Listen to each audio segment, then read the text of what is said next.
Hey everybody, this is John Cavalier, Cavalier House Books. We just wrapped up our first Coffee with the Candidates event last night. It went absolutely fantastic.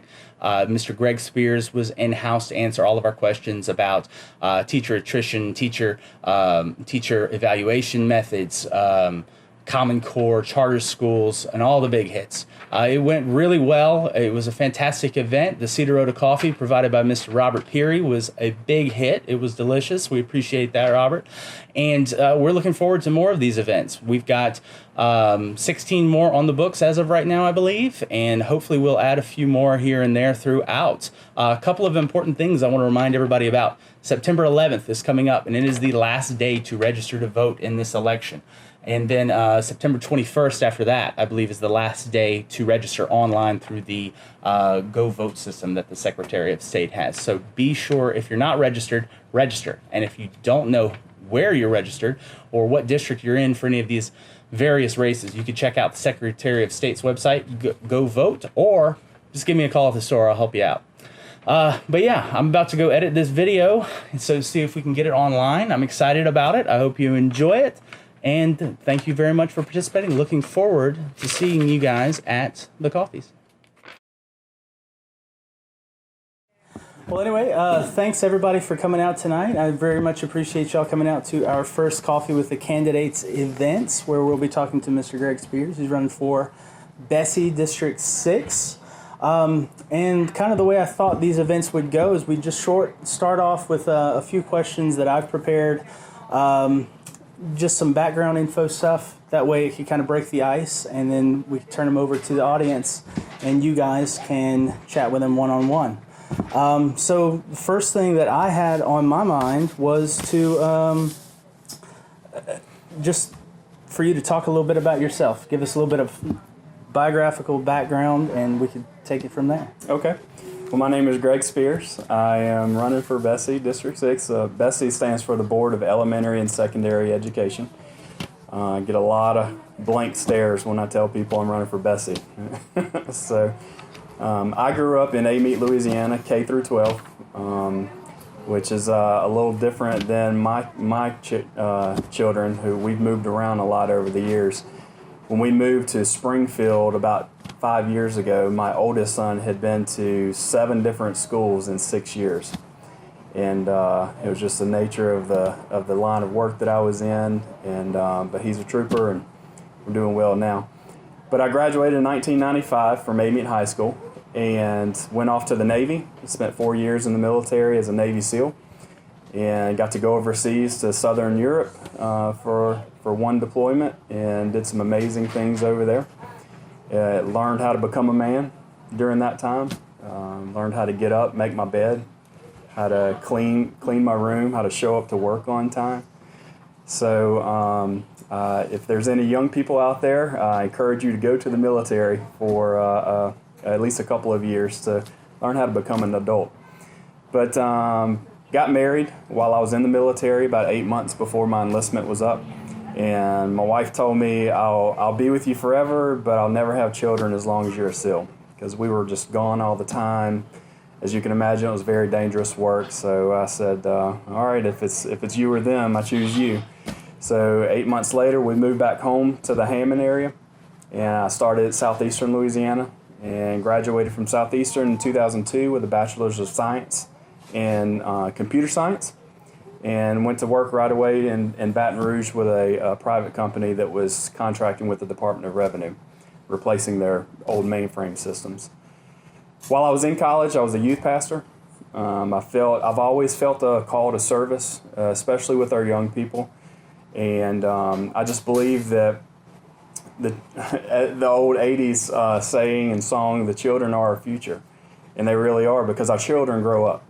And they become the new taxpayers and workers and leaders and, lawmakers. So in our generation, as we're looking to see how best we can serve our citizens, our residents in Louisiana, we can't forget that we're going to be out of the picture here in a few years. And the youth are going to rise up behind us. So it's just so important to invest in them. And I've always had a calling to do that. when I started college out of the Navy, I started in math education. It was my major, and I was going to be a math teacher and a football coach. And as I was talking to you earlier, one thing led to another. I had to change my major to computer science, which is what I graduated in. But after 8.5 years of working with a company that hired me out of college, I was laid off, and I was working at Colorado in the time. And they gave me a really nice severance package where I had several months to figure out what I was going to do with the rest of my life. And I just decided while I'm waiting, while I'm praying, I'm going to go back to my first love, which is education. So I started substituting at Ponchatoula High School while I had some kind of irons in the fire. Well, while I was substituting, it's a much longer story, but I ended up getting a permanent position as a math teacher and a wide receiver football coach at Ponchatoula High School. I was there between 2010 and 2012. So I believe I was faithful to God in the pursuit of what I was supposed to do in life, and He rewarded me with a brief period of time to fulfill that passion. During that time, my wife graduated from college and wasn't ready to go back to work. So I said, I can't teach anymore. So I went back into private industry, and I've been there ever since. And we moved back home to Springfield about 5 years ago, and we've been there. Yeah. Well, one thing that sticks out to me is that you made the effort to tell us what BESE stands for. And I think that unless you are in education, I think a lot of the time you don't necessarily think about BESE and the role that it plays in education, our lives in the state. So give us just a big overview picture of BESE and the role the board members play. Okay. So when I talk to people about BESE and I tell them it's the State Board of Education, they automatically go to, oh, you work for the school board. I was like, no, that's not quite what BESE is, but it's close. But BESE is at the state level, and they govern policy, education policy for the entire state. I believe we have 69 different school districts in the state, 64 parishes, and then a few individual school zones. So they govern those policies. They voted, the legislature got them to approve Common Core standards several years ago, which a lot of us don't like, but they had influence on that. They have influence over teacher evaluations, the school accountability systems that hold schools accountable for educating our children. They also have some other areas of responsibility, such as approving Type 2 charter schools, and they have authority over the School for the Deaf and Blind here in Louisiana. So that's in a nutshell kind of what BESE does. There's lots of little rabbit trails you can go down, but yeah. Well, I'll hit it with the hard stuff first. Mm-hmm. So you mentioned two big things in there, and they're two things that are people have very strong opinions about: charter schools and Common Core. There are people that love both, and there are people that hate both. Mm-hmm. Talk a little bit about how you feel about each of those. Just kind of give an overview of your take on it. Okay. I'll start with Common Core standards.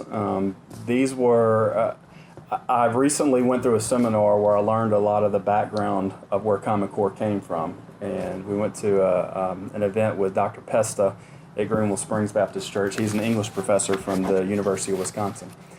And the background, I won't put my tinfoil hat on, but it's a very dangerous situation that we're in with Common Core, and it's basically a takeover of our children's education. The Common Core are standards that every public school student is held accountable to. Now focus in on what I just said. It's a Common Core is the standard accountability for every public school we have. That is a small group of individuals designed this. David Coleman was the architect, and the federal government has signed on and is latched to this to make all of our public school students common and standard. It has replaced all creativity in the classroom, which is one of the big problems that we have with teacher attrition. They don't like to teach anymore because their passion has been taken from them. They're required to follow predefined scripts, and I won't go too far into that. But so as you can see, my stance on Common Core is 100% against it, and we'll leave another session to go into more detail with that. Yeah, we'll do that for another session. Yeah. So for charter schools, there are things I like about charter schools. There are things I don't like about charter schools. I love that charter schools don't have to follow Common Core standards. They have complete autonomy from the Louisiana Department of Education to govern their school how they see fit, how their board of directors creates a charter that governs that school with the curriculum, with the discipline, and everything that goes along with that. Some of the things that I don't like about charter schools is that they have complete autonomy from the education system. They're not held accountable for how they teach. They are held accountable with a letter grade that the Department of Education assigns them, and they have to maintain a certain letter grade 3 years, over a 3-year period. But they aren't held accountable to the taxpayers who elect board members to govern education in our state. So in a general sense, I am for any institution that's going to help train our children and get them prepared for adulthood and make them good, tax-paying, productive citizens out in society. So, yeah. Okay. To go back to your answer for your first question, just your biography and your little introduction. You've been a SEAL, a youth pastor, and a teacher. Which of those roles do you think has best prepared you for a seat on the BESE board? Well, I think all of them have. Mm-hmm. Each of those roles that I was a public servant kind of prepared me in different areas. Being a SEAL, of course, created a sense of discipline, organization, a sense of excellence. The Navy SEALs don't do anything halfway. It's you do it right or people die. So that's the sense of excellence that I have, that I want for our education system, was instilled in me in the military. Being a teacher has shown me from the inside how our system works, from creating lesson plans, from spending my own money, supplying my classroom, to just dealing with children from different socioeconomic backgrounds, from different diversity of ethnicities and different cultures, and just learning how to love them all, which was helped by my service in the ministry. I am a Christian, and I've had a calling in my life to serve others. And sometimes I didn't follow that calling. I've been all about me at times, but that's not the goal of my life. So why BESE? Why run for BESE? Why not a different position? Why not state legislature? Why not school board? So I'm very passionate about my politics. Although this is the first time I've ever run for office, I have very strong feelings of my core values, and how where I fall on different topics. But education has always been at the high end of my passion of those issues, and this was, I believe, a divine appointment. Divine intervention that God set things in my path that led me to run for this office. I came across an interview that Kathy Edmondson, who currently holds the seat, gave back in May, saying that she wasn't going to run again. And I had already been praying about, what area should I serve in, should I run for, and I put down an email that I wrote to one of our state representatives that I was going to go to for some advice, and started Googling education, and the first thing that popped up was Kathy's interview. And I called her, I sent her some information about myself. She called me back the next day, and things just kind of picked up from there. And that's why I'm running for BESE. One thing led to another. Yeah, that's right. Yeah. So, Well, you talked a little bit about teacher attrition previously and the different standards that are difficult to navigate. What are your thoughts on the Compass teacher evaluation system and its subjectivity versus objectivity? I'm not a big fan of our teacher evaluation systems altogether. I think that going back to Common Core, when they were created, when those standards were created, I watched an interview that David Coleman gave with his own words that said, we're going to create the standards and the tests first, and then we'll worry about the curriculum. And during that interview, he mentioned that after the system has been established, it will be virtually impossible for teachers not to teach to the test. And that was designed. It was architected that way. And so some of those things, our teacher evaluation system is all based on those standards. It's based on how students perform on their standardized tests. Mm-hmm. And the reason that the teachers are so frustrated is because they were required to teach a certain way. There's no more creativity. There's no more, I have a student that's fallen behind in this area, or an entire class that didn't catch this lesson. So I'm going to go back and reteach it in a different way, maybe with different illustrations. You can't have that with Common Core standards. It says this is exactly the script you have to follow.